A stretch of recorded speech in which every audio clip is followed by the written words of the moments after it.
Salut à tous! Alors, pour être franc avec vous, cette vidéo était vraiment le projet qui me tenait à cœur pour mes vidéos YouTube. Je me suis pris de passion pour l'analyse des statistiques, notamment dans le domaine du tir. Et j'ai pas mal bossé le sujet et je me suis rendu compte que c'était un sujet qui était vraiment très très intéressant, mais que malheureusement c'était un sujet qui était sous-estimé par la plupart des tireurs français.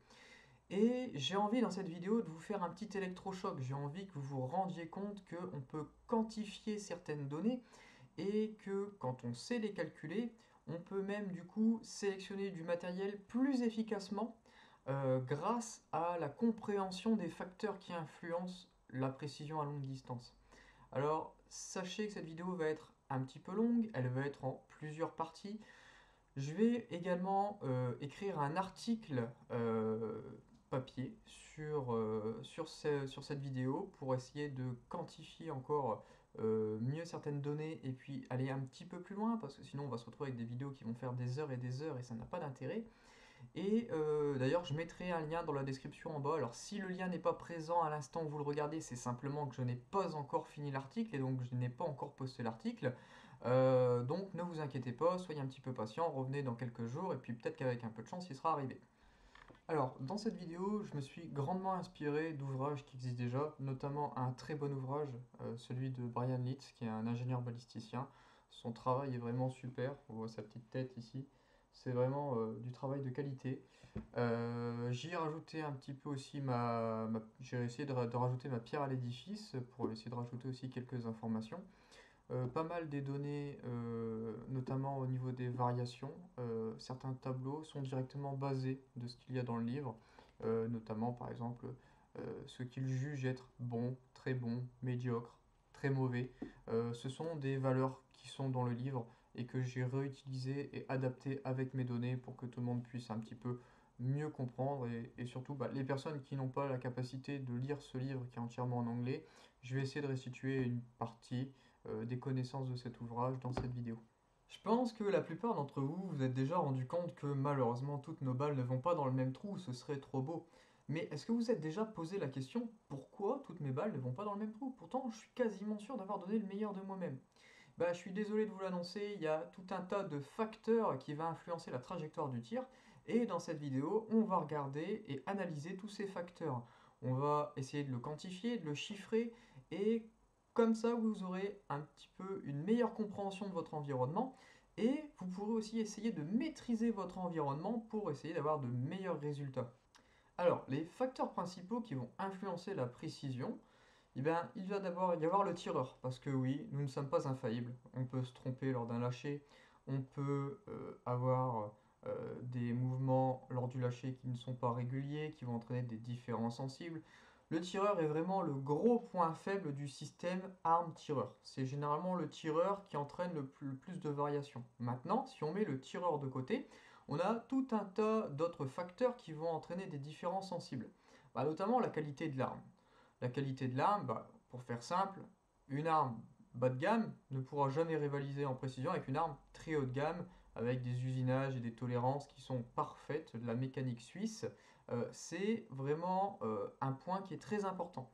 Ensuite, on va aussi avoir tout ce qui va être les variations de vitesse, puisque tous nos projectiles ne sortent pas pile poil à la même vitesse. Donc on va étudier un petit peu l'effet des variations de vitesse sur les résultats en cible. On va aussi regarder le vent, puisque tout le monde sait que le vent n'a jamais la même intensité, le vent n'a jamais la même direction, et donc tout ça va entraîner que vos balles vont être un petit peu plus baladeuses dans un temps un petit peu venteux. Et puis, je vais apporter un petit élément que souvent beaucoup de personnes ont tendance à sous-estimer, toutes vos balles, toutes vos ogives ne sont pas exactement les mêmes. Et donc, cela peut entraîner de faibles variations dans les coefficients balistiques. Et donc, ayant des faibles variations dans les coefficients balistiques, on va voir des différences dans la conservation de la vitesse et donc la chute aux différentes distances. Donc, tous ces éléments-là, combinés ensemble, font, pour faire grosso modo, ça fait toute votre dispersion. Quand on cumule tout ça, voilà, c'est ce qui fait que vos munitions dispersent. Maintenant, on va regarder l'influence de chaque paramètre vraiment de manière séparée et essayer de voir qu'est-ce qu'on peut faire, nous, pour, entre guillemets, le corriger ou bien tout au moins le minimiser pour avoir les meilleurs résultats en cible. Alors, dans cette vidéo, on va essayer de rester le plus scientifique possible et donc je ne vais pas m'intéresser au tireur en lui-même. On sait que le tireur peut entraîner des variations, tout au moins la variation du point de visée, des lâchers approximatifs et toute une multitude de facteurs, mais l'homme ne peut pas être quantifié comme un modèle mathématique. Alors, pour faire très simple, toutes les armes ne se valent pas. Certaines armes d'une qualité supérieure vont avoir une meilleure tendance à grouper, seront plus régulières avec de bonnes munitions, alors que des armes un petit peu plus bas de gamme vont avoir tendance, du fait de différents jeux, différentes intolérances, différentes approximations, ne donneront pas les mêmes résultats en cible. Souvent, on vient mesurer la précision d'une arme avec une unité que j'ai déjà parlé dans une vidéo précédente qui est le MOA, One Minute of Angle. Alors, comment on fait? Eh bien, on va faire des groupements à 100 ou 200 mètres, et puis on va mesurer la taille de ce groupement, et on va ensuite pouvoir convertir la taille de ce groupement en unité d'angle qui est le MOA. Pour vous donner un ordre d'idée, toutes les armes sortant de l'usine Tika sont passées au banc d'essai et pour être commercialisées doivent au minimum avoir un groupement de 1 MOA. Donc forcément, plus petit de 1 MOA, ça passe, c'est commercialisé. Plus grand, rebut, ils le retraitent, ils font quelque chose avec, j'en sais rien, mais en tout cas, c'est pas commercialisé en l'état. Donc ça, c'est par exemple l'exemple pour Tika, qui est une arme de qualité, on va dire, moyenne. Si on prend des armes de très haute qualité, qui coûtent relativement très cher, on va prendre par exemple les fusils surgeons, qui veut dire chirurgien en anglais, donc forcément vous vous rendez un petit peu compte de l'état d'esprit de ces gens-là. Et ils garantissent leurs armes avec une précision de minimum 1 demi-MOA. C'est-à-dire que par exemple à 100 mètres, eh bien, en sortant d'usine, les fusils ont été capables de faire des groupements de moins de 14,5 mm à 100 mètres, ce qui est franchement relativement très beau pour une arme de série. Alors, pour vous donner un ordre d'idée, Brian Litz, dans de nombreux de ses ouvrages, notamment j'en ai un là juste à côté, a tendance à quantifier certaines valeurs, et donc je vais me baser à chaque fois sur les valeurs données par Brian Litz.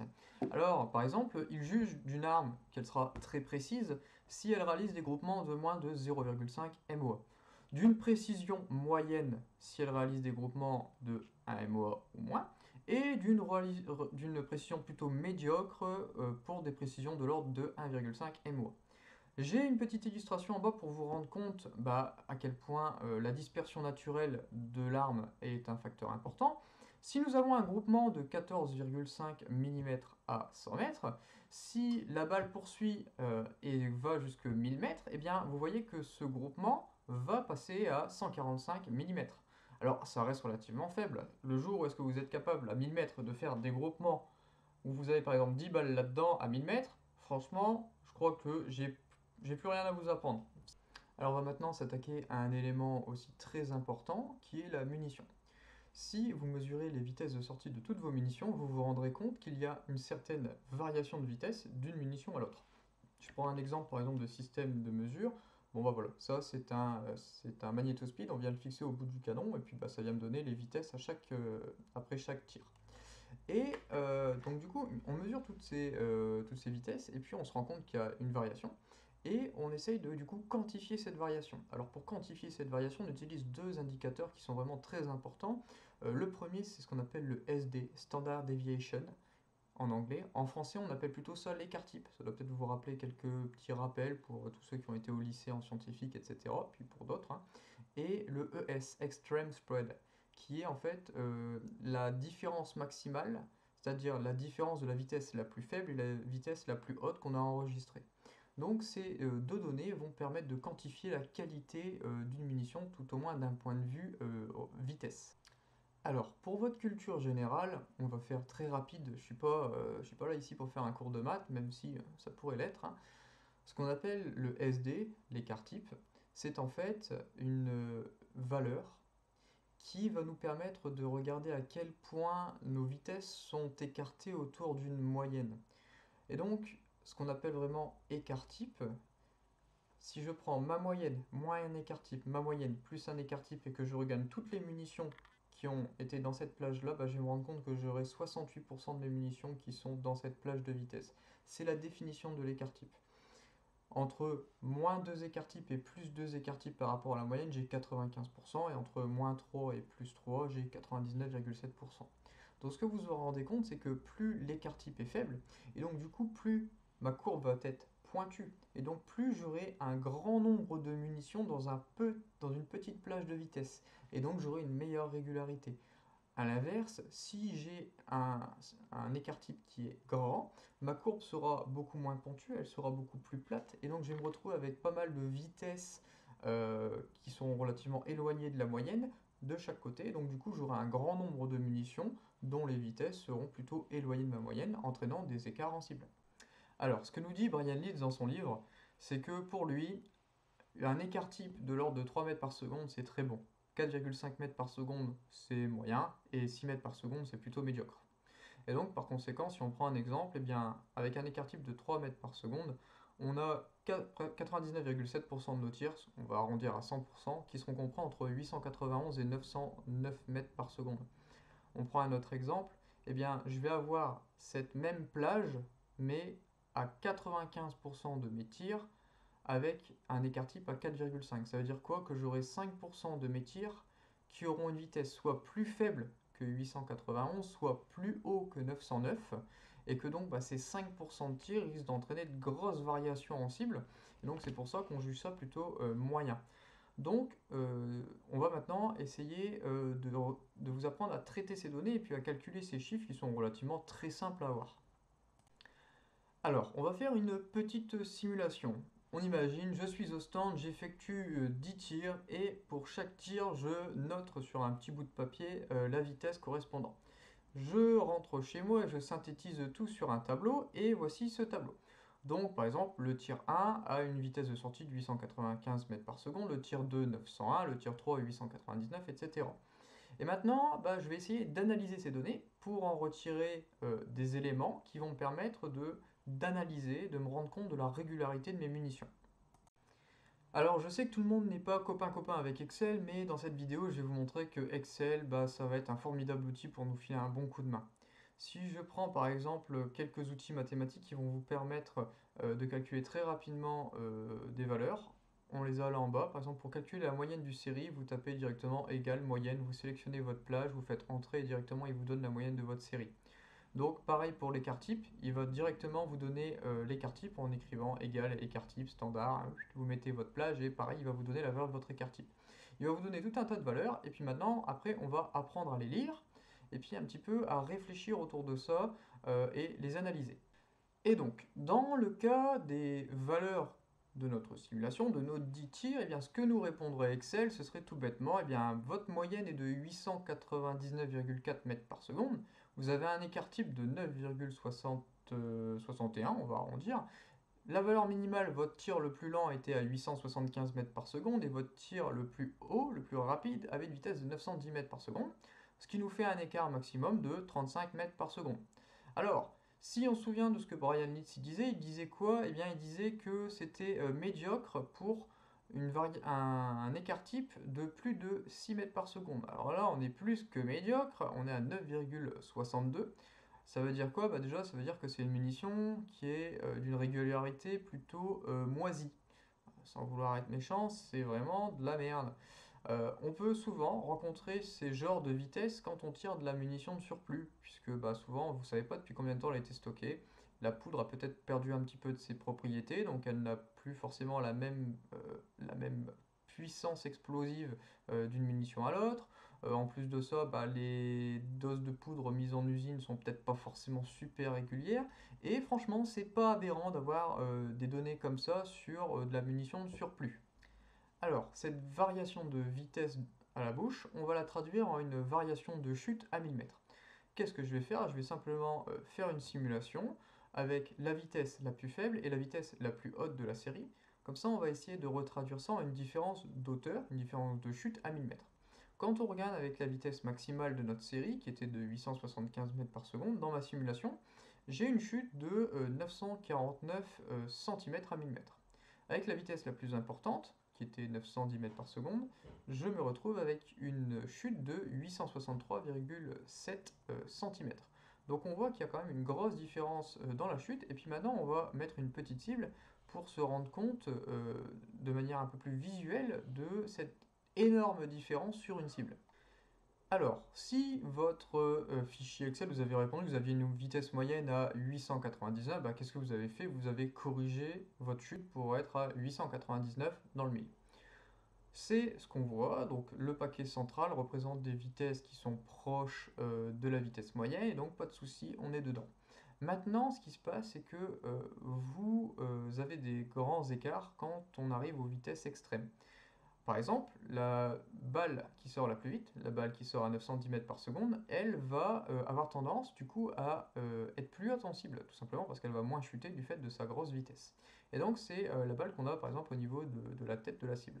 Maintenant, la balle qui, elle, va avoir la vitesse de sortie la plus faible, va entraîner une chute plus importante, et donc c'est celle qui est hors cible, celle qui est en bas. Et quand on regarde cette différence de hauteur entre la balle la plus haute et la balle la plus basse, on obtient 86 cm. Eh bien, ces 86 cm, sur une silhouette humaine, on peut se dire, bon, c'est suffisant, hein, tout est dedans à part une.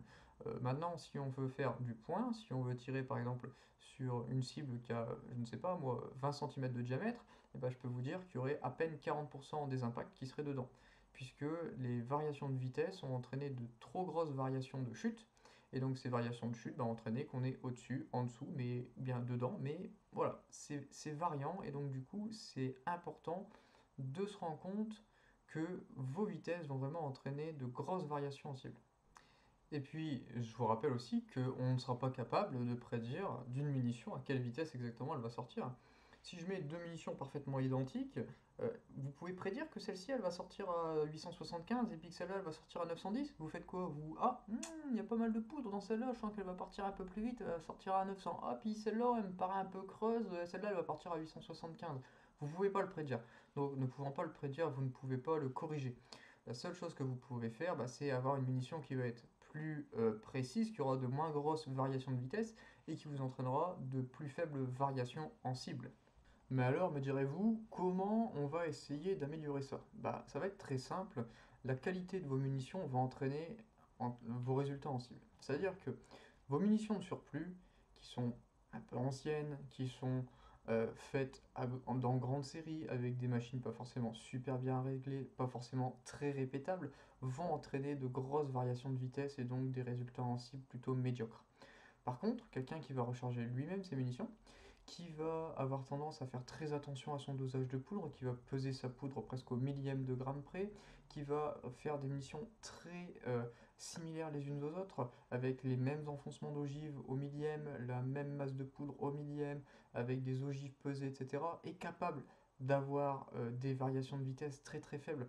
J'ai la dernière fois, avec un petit peu de chance aussi, fait une mesure de 10 balles et je me suis retrouvé avec une variation de vitesse maximale de 1 mètre par seconde. Sur le compteur, c'était 1001, 1001, 1001, 1001, 1001, 1001, 1002, 1001, 1001, 1001. Quand on voit un truc comme ça, on se fait waouh, ça c'est de la vitesse, c'est aux petits oignons. Ça, on est capable de le faire. Maintenant, tout dépend aussi du temps que vous voulez investir dans votre rechargement. Pour faire ces munitions-là, j'ai passé énormément de temps. C'est des munitions qu'on ne fait pas comme ça à la va-vite. C'est quelque chose de chronophage. Maintenant, êtes-vous capable de vous investir un petit peu plus pour obtenir ces meilleurs résultats? Alors voilà, c'est fini pour la partie 1. J'espère que ça vous a plu. En tout cas, sachez qu'il y aura à mon avis 3, 4, peut-être même 5 vidéos sur le sujet. Je ne sais pas encore trop comment je vais m'organiser très exactement.